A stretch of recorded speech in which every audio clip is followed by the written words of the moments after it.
દહીં બના. દહીંને આપણે આમાં ભરોવીએ, મિક્સરમાં કાઢીએ તો શું બને? છાશ. શું બને? બરોબર. છાશના ઉપર શું આવે? માખણ. શું આવે? માખણ આવે. શું આવે? માખણ. માખણમાંથી શું બને? ઘી. માખણમાંથી શું બને? પછી ઘીમાંથી તમે સરસ મજાના શું બનાવો? લાડુ બનાવો. શું બનાવો? સરસ. બીજી વસ્તુ હા પછી બીજી વસ્તુ દૂધમાંથી બીજું શું બને? પનીર. બરોબર. પછી આપણે શું બનાવીએ? યમી યમી શું ખાઈએ છીએ આપણે?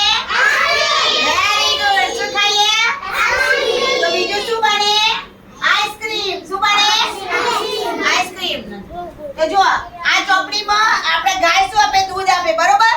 તે અહીંયા દૂધમાંથી બનતી વાનગીઓ કઈ છે એ આપણે જોઈન્ટ કરવાનું છે.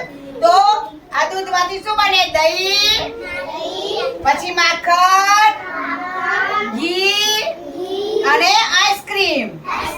દૂધમાંથી કાઈ કેળું બના ના બને. બરોબર. તે ત્યાં લીટું કરવાનું નહીં. તો ચલો આપણે જુઓ આમ કરવાનું. જુઓ આ દૂધ છે. દૂધમાંથી આપણે શું બન્યું? દહીં. બીજું શું બન્યું? માખણ. બીજું શું બન્યું? ઘી. અને બીજું શું બને? આઈસ્ક્રીમ. એવી રીતે તમે જોડકો જોડવાના છે. જોડો. ચલો આમ કર્યું કેમ કરો? સરસ. બંધ કરી. ઓય કરો.